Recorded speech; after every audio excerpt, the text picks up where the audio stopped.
Kürək qardaş, bu da sizin çaxır için. Asıl olmaz vacı.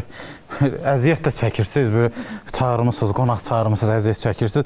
Valla bu səhərdən bu vişnə soku, çuğundur soku, vişnə soku, nar soku zıpırsınız.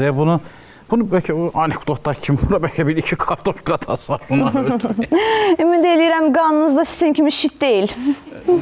Nətər bacı?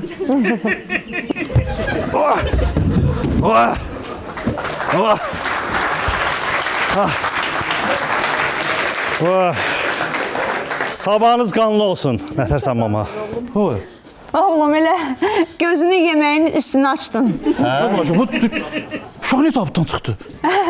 Mənim oğlum yatanda ölü kimi yatır. Ona görə də belə kravatını belə bəzəmişik. Deyirəm, gəl bir yerdə yemək yeyək, sonra süfrəni yığışdıraq. Mən yedim, doydum. Mən gedim, mən yavaş gedim. Ay, mən gedim. Sən yedin, doydun.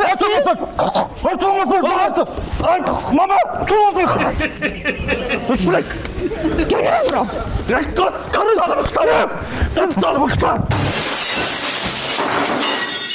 Səydi, pəncərədən tullandı. Ay, mama, ne yenirsən? Sən nə fərasətsiz oğlansan, hə? Gül kimi yemək tapmışdıq, yeməyimizi atulladın. Mən deyirəm ki, mən şiddətə qarşıyam. Mən istəmirəm insanların qanını vəhşi kimi içək. Bəlkə normal soruşsaydıq ki, olar sizin qanınızı içək, deyəcək də, hə? Oğlum, sənin 400 yaşın var, bu uşaq-uşaq fikirləri atla beynindən.